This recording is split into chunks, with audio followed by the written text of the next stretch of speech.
আসসালামু আলাইকুম প্রিয় শিক্ষার্থীরা, আশা করি সবাই ভালো আছো।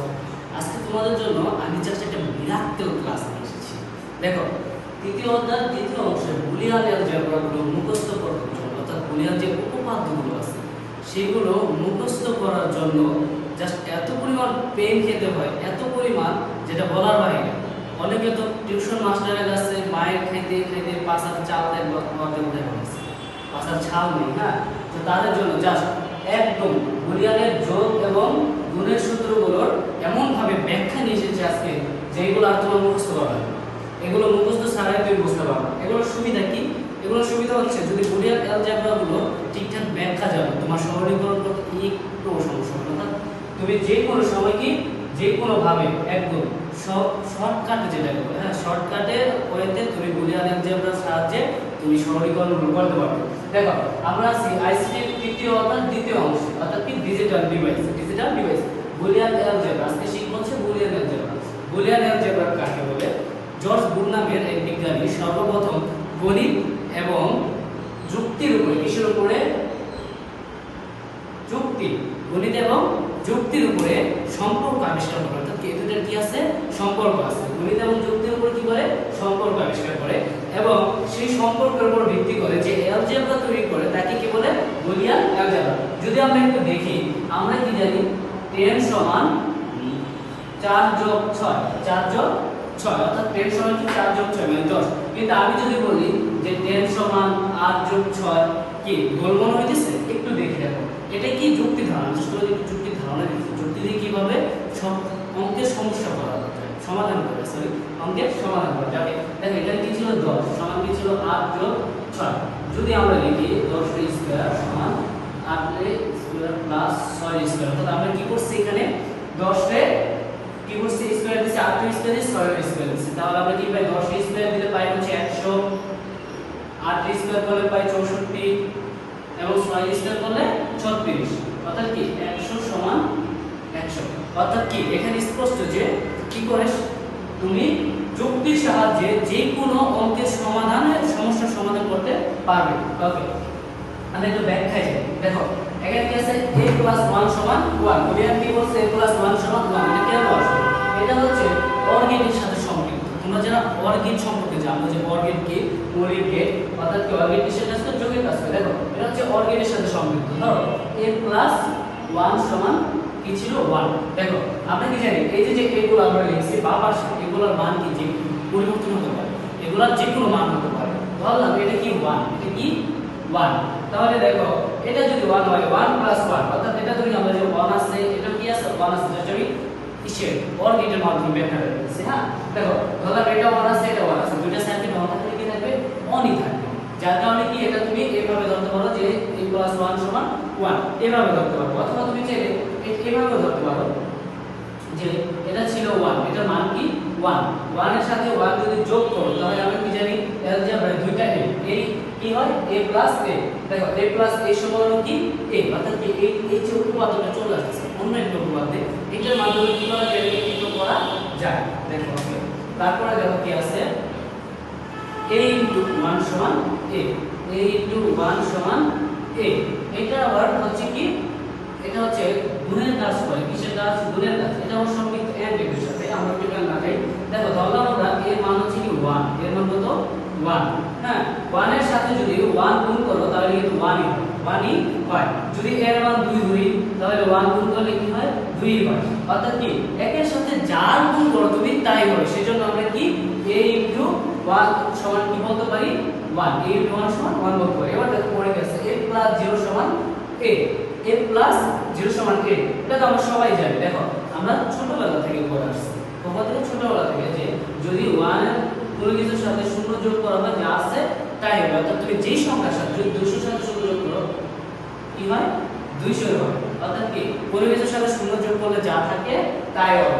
আমরা এখানে যে এটা নিয়েছি সেটা তো পরিবর্তনযোগ্য। যদি এটা মান 1 হতো তাহলে এখানে 1ই হতো। হ্যাঁ, তো a + 0 সমান a হবে। হ্যাঁ, দেখো, এবার এটা কি বলছে? a * 0 সমান 0, a * 0 সমান 0। এখন আমরা কি জানি? কোনো কিছুর সাথে 0 গুণ করলে 0ই হবে। অর্থাৎ কি তুমি 0 এর সাথে যাকে গুণ করবা 0ই হবে। যদি 50 এর সাথে 0 গুণ করো তাহলে 0ই হবে। কি হবে?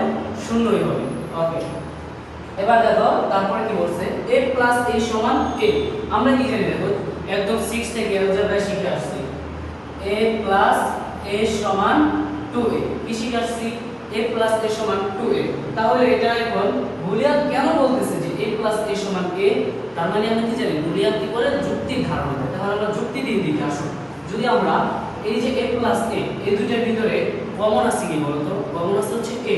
যদি a কমন নেই তাহলে a চলে গেল, থাকে কি কিছু না থাকলে থাকে 1। তাহলে 1 প্লাস এর প্লাস আবার কি আছে a আছে, a যদি কমন নেই থাকে কি 1। তাহলে দেখো এবার কি বলা যায় a ইনটু এবার আছে a প্লাস a তাহলে আমরা 1 সরি 1 প্লাস a। এখন 1 এই 1 এর এই মানে যদি আমরা a চলো ধরি বা 1 ধরি তাহলে আমরা কি জানি অর গেটের নিয়ম অনুযায়ী দুইটাই যদি 1 থাকে তাহলে কি থাকবে 1 থাকবে, বা একই রকমের দুইটা থাকলে কি থাকে একটা হয়, একই রকমের দুইটা থাকলে কি হয় একটা। তাই আমরা এখানে কি লিখতে পারি 1।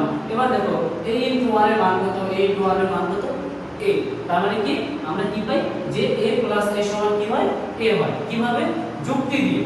তো আমরা যে পার্ট 2 এর 6 থেকে দশম শ্রেণী পর্যন্ত যে অ্যালজেব্রা গুলো পড়ে আসছি, যদি তুমি সেইভাবে স্বাভাবিক অ্যালজেব্রার মতো স্বাভাবিক ম্যাথের মতো ধরো তাহলে কিন্তু এগুলোর ব্যাখ্যা কখনোই পাবে না। এগুলোর ব্যাখ্যা পেতে হলে কি করতে হবে? যুক্তি দিয়ে তোমাকে বিশ্লেষণ করতে হবে। ওকে, এবার দেখো এটাই ছিল। এবার দেখো কি বলছে a ইনটু a সমান a।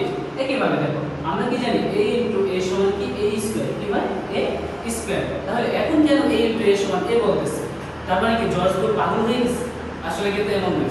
বিষয়টা কি যে a ইনটু a সমান a কিভাবে হয়? এটা হচ্ছে যুক্তির মাধ্যমে। কি সমান যুক্তির মাধ্যমে। যদি আবার আমরা a কমন নেই তাহলে কি হয় যে 1 ইনটু 1 1 ইনটু 1। এবার যদি 1 টাকে a ধরি কি ধরি a ধরি তাহলে দেখো কি পাওয়া যায় a ইনটু a। a এর মান কত a হয়, a এর মান কি হয় a হয়। তাহলে আমরা কি বলতে পারি a ইনটু 1 a ইনটু 1 অর্থাৎ কি a ইনটু 1 দিলে আবার কি হয় a হয়। তো আমি বিষয়টা বুঝতে পারছি যে এটা কিভাবে আসলো। এটা কি ছিল দুইটা এক ছিল। আমরা স্বাভাবিকভাবে বলতে পারি যে একের সাথে কোনো কিছুর গুণ করলে যা আছে তাই হবে। এটার মধ্যে একের সাথে কোনো কিছুর গুণ করলে যা আছে তাই হবে। এখানে একের সাথে এক গুণ করছি তাহলে একই হবে। কি হবে? একই হবে। তাহলে a ইনটু 1 a ইনটু 1 এর মান কত a। তাহলে এটা কি হয় a হবে। অর্থাৎ কি a ইনটু 1 সমান কি হবে a হবে। a ইনটু 1 সমান কি হবে a হবে। অর্থাৎ এতদিন আমরা যেটা পড়ে আসছে a ইনটু a সমান a স্কয়ার, সেটা এখানে হবে না। কারণ কি যুক্তি দিয়ে এটাকে পরিবর্তন করা সম্ভব। দেখো দেখ কি বলছে a প্লাস a নট সমান 1 a ইনটু a নট সমান 0। এটা যদি আমরা একটু দেখি দেখো এটা হচ্ছে কি নট গেট। আমি এটা নট গেট, যারা গেট সম্পর্কে একটু ধারণা আছে তারা জানো এটা নট গেট কি। ওকে, এবার ধরি এটা হচ্ছে a, তাহলে এর পাশে এসে কি হয়ে যাবে a নট। এখানে ছিল কি a, এর পাশে কি হয়ে যাবে a নট। তাহলে কি এখানে পাইলাম এখানে এখানে a এবার নট গেট কিসের কাজ করে? নট গেট সব সময় আমরা জানি কি কাজ করে, বিপরীত কাজ করে। কি করে? বিপরীত কাজ করে। অর্থাৎ তোমার ইনপুট যদি 1 হয় আউটপুট হবে 0, আউটপুট যদি 0 হয় ইনপুট হবে 1। আবার একই ভাবে ইনপুট 1 হলে আউটপুট 0, আউটপুট 0 হলে ইনপুট 1। এবার যদি আমরা একটু দেখি যে বুলিয়ান যে কথাটা বলেছে বা যে যুক্তিটা দিয়েছে সেটা ঠিক আছে কিনা দেখো। ও কি বলছে a প্লাস a নট সমান 1 হবে।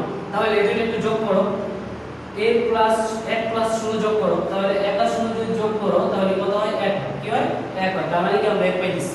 আবার যদি 0 আর 1 যোগ করো, 0 এবং 1 যোগ করো তাহলে কি হয় 1 হয়। কি হয় 1 হয়। তার মানে আমরা কি পাইছি 1 পাইছি। তার মানে কি এই ক্ষেত্রে কি সূত্রটা ঠিক আছে, বুলিয়ান অ্যালজেব্রা যে উপপাদ্যটা আছে ঠিক আছে। এবার যদি আমরা এইটা দেখি দেখো এটা কি বলছে গুণ। যদি আমরা গুণ করি তাহলে আমরা কি 0 এর সাথে কোন কিছুর গুণ করলে 0 হবে, তাহলে কি হবে 0 হবে। আবার 0 এর সাথে কোন কিছুর গুণ করলে 0 হবে। অর্থাৎ কি এইটাও ঠিক আছে। অর্থাৎ দেখো এই যে চারটা যোগের সূত্র এবং চারটা গুণের সূত্র, এই উপপাদ্যগুলো কিন্তু একে অপরের সাথে কি যুক্ত আছে। এটা ছাড়াও বেশ কিছু সূত্র আছে বুলিয়ানের, যেগুলো যদি আমি একটু দেখাই। এরকম একটা সূত্র আছে a প্লাস bc সমান ab প্লাস bc। এরকম একটা সূত্র আছে a ডাবল মান সমান a।